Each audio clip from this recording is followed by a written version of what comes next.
あなたは実際に出版された殺人小説が殺人犯本人によって書かれていたという恐ろしい事件をご存知でしょうか。2003年、アモクという推理小説が出版されました。犯罪小説家クリスティアン・バーラによって執筆されたこの書籍は、恋人を殺してしまった主人公の話。彼は殺人を隠蔽し捕まることもなく過ごすという内容だったんです。斬新な切り口と入り組んだトリックが話題になり、この小説はたちまちベストセラーに。しかしこの小説の裏には実際に起きたある未解決事件の存在があったんです。実はこのアモクにはある未解決事件が詳細に書かれていたんです。そしてそこに書かれている情報は犯人しか知り得ないものだったんです。世界的ベストセラー小説アモク。なぜ犯人しか知り得ない情報が描かれていたのか。そこにはアモックの作者であるクリスティアンの本性が隠されていたんです。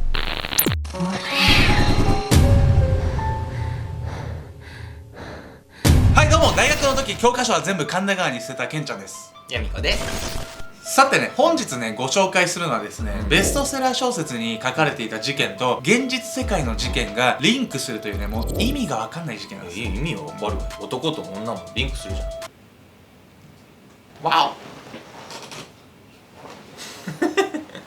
偶然とは言い難いほど一致していたフィクション小説の事件と現実の事件、一体ね何が原因だったのでしょうか。早速見ていきたいと思います。重なり合う本と事件。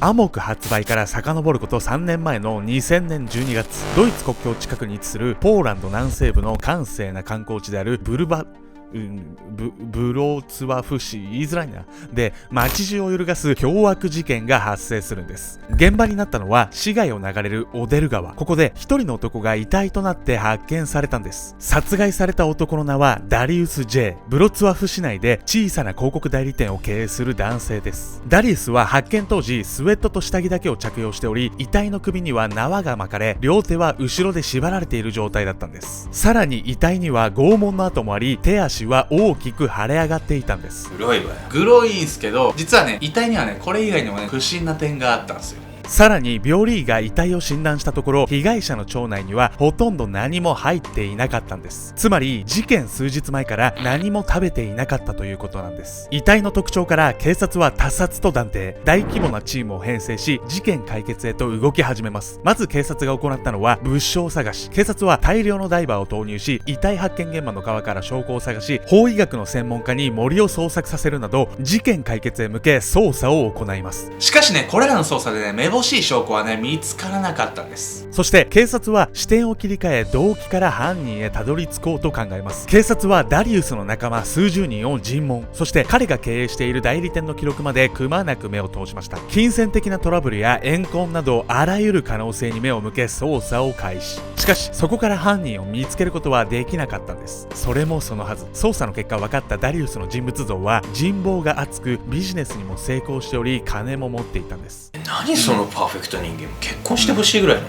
と。羨ましいですよね。羨ましい。金があるの羨ましいよ。人望もあるでしょ。仕事もできると。その奥さんになれるってなりたい。ダリウスにトラブルや怨恨があるはずはない。多くの人が口を揃えてそう言ったんです。しかし遺体には拷問の跡があり、かなり強い恨みを持った人物の犯行であることは明らかなこの状態。そこで警察は外部の人間ではなく内部の人間に目を向けます。そう、彼の妻を疑い始めるんです。実はダリウス夫妻は事件の8年前に結婚していたものの、子宝に恵まれず夫婦仲が冷え切っているという情報があったんです。はい、事件解決。夫婦間のトラブルでしょ。まあそうなると思ったんですけど、実はねこれもね事件解決にはね繋がらなかったんですよ。実は冷めた仲かと思われたダリウス夫妻、養子を迎えることを決めており、これにより夫婦仲も問題なくなっていたんです。こうして証拠、動機、容疑者全てが浮かばず捜査は難航。事件は未解決のまま5年もの月日が経過していたんです。未解決事件として注目を浴びたこの事件はイギリスやポーランドで視聴者から有力情報を集める特別番組が制作されるも、結果手がかりは一つも出なかったんです。ネット上では事件は完全犯罪だなどの書き込みも増え、時間が経つにつれて誰もが迷宮入りを疑わなくなっていったんです。しかしそんな矢先、この事件は急展開を見せるんです。そのきっかけとなったのは一本の電話。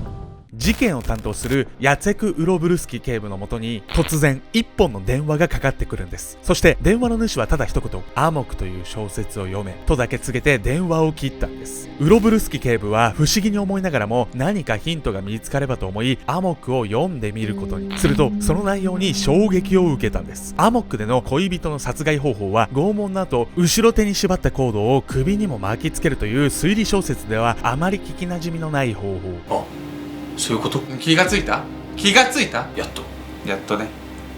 そう、アモックに描かれた殺害方法とダリウスの事件は酷似していたんです。またただ似てるだけではないんです。この書籍にはある衝撃の事実が描かれていたんです。それが数々の機密情報。そう、アモックには警察と事件関係者以外は知るはずがないような機密情報が多く盛り込まれていたんです。不気味にリンクする小説と未解決事件。警察の目は作者であるクリスティアン・バーラに向いていきます。さてね、限られた人しか知らない情報をこのクリステンはなんで知っていたんでしょうか。さてね、ここで問題となるのは小説家クリステンと被害者ダリウスの関係性なんです。警察はね、ここに関して重点的に調べを始めていくんです。被害者と小説家。一本の電話をきっかけに事件解決に光が差し込み、警部はクリスティアンと被害者ダリウスの接点を調べ始めることにしました。すると被害者ダリウスの会社で働く母親からある情報が得られたんです。彼女が言うには、ダリウスが姿を消した日の午前9時半頃、3つの大きな看板を作ってくれますかという仕事の電話が来ていたんです。彼女は電話の相手に詳細な依頼内容を尋ねるも、相手はあなたには話せないと言って電話を切ってしまったんです。めちゃくちゃ怪しいじゃないだよ。怪しいんですよ、ですがね、ですがなんですけど、このね怪しい人物へのダリウスの対応はね意外なものだったのです。彼女がダリウスに取引先の相手か尋ねると、ダリウスはこう答えます。午後からその人と会うよ。そしてそのまま会社を出て行ったというんです。事件当日に謎の依頼と怪しい人物との面会予定。情報を得た警部が電話記録を調べると、謎の相手が電話をかけてきた場所が判明。その場所はダリウスの会社の前の公衆電話。会社の目の前に直接来ればいいじゃない。恥ずかしがりや。いや、多分メンヘラ。あんたの元かな。いや、それはちょっと言えない。怒られちゃうから。もし見てたら。見てないと思うけど、すいませんでした。これらの情報から警部はダリウスを殺害した人物は彼に近しい人物だったと判断。警察はダリウスの妻にクリスティアンのことを尋ねます。するとクリスティアンとダリウスの妻は知り合いだったことが判明。こうして警部はクリスティアンを犯人と断定、逮捕へと踏み切りました。しかし取り調べでクリスティアンはひょうひょうとした様子でこう言い放ちます。この小説は事件を元にしたフィクションである。はい、おかしいです。関係者しか知り得ない情報を持ってたんだから、そこを聞かないとでしょ。まあそうなんですよ。だから警察もね、その点ね不審に思ってたんで、そこに関して重点的に尋問を始めたんです。するとクリスティアンは事件に創作意欲をかき立てられ、新聞記事から情報を拾い集めたんだ。欠落してた部分は想像力を働かせて加筆したよと答えたんです。そう言われちゃったら打つ手がないじゃない。警察はクリスティアンを黒と思い、この言葉を信用しなかったんですが、証拠不十分のため起訴できずにいたんです。なんだよね。そして証拠と証言が揃わないまま3日が経過。ついにクリスティアンは勾留期間を終えて釈放されてしまったんです。容疑者を落とすことができず気落ちする警察をよそに、釈放後にクリスティアンは衝撃の行動に出ます。なんとクリスティアンは取り調べ官に虐待され殴られたとメディアに主張したんです。実はクリステンは当時ベストセラー作家であり、社会的に強い影響を持っていたんです。さらに事件自体も未解決事件として番組が作られるほど注目を受けていたこともあり、クリスティアンの発言は瞬く間にポーランド中に広まります。クリスティアンの発言を受け、マスコミをはじめ国民が警察を大バッシング。虐待を受けたクリスティアンを擁護支援するグループも組織されたんです。しかしクリスティアンのこの発言がウロブルスキ警部に必ず真犯人を捕まえてみせると、より強い執念を抱かせたんです。そしてその執念が徐々に事件を動かしていきます。マスコミ巻き込んでまでそんな警察悪者にしちゃったらうわーってなるわよ。警察からしてもね、結構世間のバッシングの影響もあって、もうね絶対こいつ犯人だよなクリステンって思ってたんですけど、そのままね逃すのもね、結構心苦しかったみたいですよ。まあね、ここでね諦めなかったんですよ。世間からね逆風をね受けてムカつくじゃないですか、ここでねウロブルスキ警部は諦めなかったんです。そしてね、その執念が実ったのか、そこにねある有力な情報が届くんです。事件の行方。クリスティアンの広めた噂のおかげで火のついたウロブルスキ警部は再び事件を調べ始めます。するとある重要な証拠がまだ見つかっていないことに気がついたんです。それは被害者ダリウスの携帯電話。当然警部はすぐにダリウスの携帯を追跡しようとするんです。しかしここで障害が発生します。それが技術力。当時のポーランドは技術開発において他のヨーロッパ諸国に遅れを取っており、コンピューターや通信を追跡する操作方法を取り入れ始めたばかりだったんです。ノウハウのない最先端技術に若干の不安があったものの、警部は部署で採用されたばかりの電気通信専門家の助けを得て入念な調査を開始。ダリウスの携帯電話は失踪以来使われておらず、追跡は難航していました。しかし警部は諦めません。執念で今度は携帯電話のシリアルナンバーを追跡するんです。そしてついにダリウスの携帯と同じシリアルナンバーの携帯を発見したんです。なんとダリウスの携帯は失踪後わずか4日後にインターネットオークションに出品されていたんです。さらに警部を驚かせたのは、携帯を出品していた人物。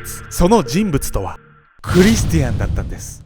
これを受けて警察は再度クリスティアンの逮捕に踏み切ります。しかしクリスティアンは1度目の釈放後に海外に渡航しており、所在不明になっていたんです。でも完全に高飛びじゃないこれ。実はね、海外に行ったのにもね、理由があるんですよ。クリスティアンは作家以外にも写真家やスキューバダイバーとしても活動していました。リア充。海外に行っていた理由もスキューバのインストラクターとして仕事を受けたからといいます。しかし彼は致命的なミスを犯していたんです。渡航先のミクロネシアに滞在している際、友人に行き先をメールで送っていたんです。そのメールを手がかりにクリスティアンの所在を把握した警部は早速ミクロネシアへ。そして間もなくクリスティアンの逮捕に至ったんです。そして犯人をついに捕まえた警察は、今度こそ取り逃がしてはならないと懸命な取り調べを行うんです。そんな中クリスティアンは取り調べについて驚きの提案をします。それが嘘発見器の使用。クリスティアンは今度こそ身の潔白を証明すると言い、自ら嘘発見器での取り調べを志願したんです。そしてその結果、彼の言葉に嘘はなかったんです。いやすげえな。警察が2度目の釈放を覚悟したその時、ウロブルスキ警部だけがクリスティアンの検査の異変に気がついていたんです。それが呼吸法。警部は嘘発見器による尋問の際、クリスティアンが行った呼吸法を見逃さなかったんです。実は当時の嘘発見器は特定の呼吸法を行えば引っかからないという抜け道があったんです。これ使えたらね、何でもありですよ。普通の人はね、これもうちょっと使えないですよ。もう俺ヒーヒーフーしか知らないからね。出産の時の呼吸法です。でもね、クリスティアンはね、なんでこの呼吸法を使えたと思いますか皆さん。もう皆さんって分かりますか？もうね、ここまでの動画でね、ヒント出てます。特殊な呼吸法を使えた理由はスキューバ。本当かよ。嘘発見器をすり抜ける呼吸法はスキューバでの呼吸法に酷似しており、ダイバーとして経験豊富なクリスティアンにしてみれば容易だったんです。自らの提案でうまく嘘がないことを証明したクリスティアン。決め手がなさそうなまま取り調べは終わり、舞台は裁判へ。彼の目の前には2度目の釈放がちらついていたんです。しかしクリスティアンは見くびっていたんですよね。プライドを一度ズタズタにされた警察たちの意地を。ダイバーとして経験豊富なクリスティアン。彼についての特集番組が放送された当時、韓国、インドネシアにいたことが警察の調べにより判明していました。また携帯が出品されたオークションサイトを調べていくと、偶発的自殺または刑事公主刑と呼ばれる警察のマニュアルをクリスティアンが落札していたことも発覚。このマニュアルは様々な拷問方法や紐の結び方が記されているマニュアルで、ダリウスの殺人に使われた紐の結び方も書いてあったんです。これらの状況証拠から陪審員はクリスティアンが殺人を起こしたと確証。そして判決の結果、禁錮25年が確定。警察を、マスコミを、そして全てを手玉に取ろうとしたベストセラー小説家。小説の通りに行けば逃げ切れるはずだったんです。しかし彼の罪はいつも自分が描いている空想上の刑事よりもしぶとい現実世界の刑事によって暴かれてしまったんです。この人もわざわざ見せびらかすように自分で小説にしちゃったからね。シリアルキラーってマジで行動力ありますよね。人殺さないじゃん普通に考えて。めんどくさいわよね、そこまでするの。それぐらいすごい欲求がある。こういうのをね、別の方向に使えたらいいと思うんですよね。なんか僕たちもさ、 YouTube だってやると思ってなかったじゃん、2、3年前とかさ、なんなら YouTube やるの恥ずかしいぐらい思ってましたよ、テレビいた時とかね。でもやってみたらこんな面白いんだって気づいて、なんか別にこれ YouTube に限らないと思ってて、一歩踏み出すことが大事って言いたいでしょ。まあそうそう。シリアルキラーからその話に持ってきる人あんたぐらいだと思う。いやまあだからいろんな犯罪者見てきたけど、ほんとそこだけ疑問だし、これ見てる視聴者さん皆さんもないと思うんですけど、ほんと犯罪走らないでほしいというか、なんかせっかくね行動力あるまあと思うんですよね。こんなよくわかんない YouTube 最後まで見るってことはね、変な方向に決断の舵を切らないでほしいよね。嫌なこととかね、辛いこととかあると思いますよ。でもこうアルゴメトリー見て元気出ましたとか、気分転換になりましたとか、もう気分転換とかでいいんですよ。エンタメってなんかそういう力あるなって思うし、非日常を味わえるからこそ不要の鬱憤が晴らせるみたいなところはあるよね。だからなんかそれで別にアルゴメトリーこうね有効活見てい用してもらえたらただくのは、嬉しいわよ。まあ何が言いたいかというとね、いつもありがとうございます。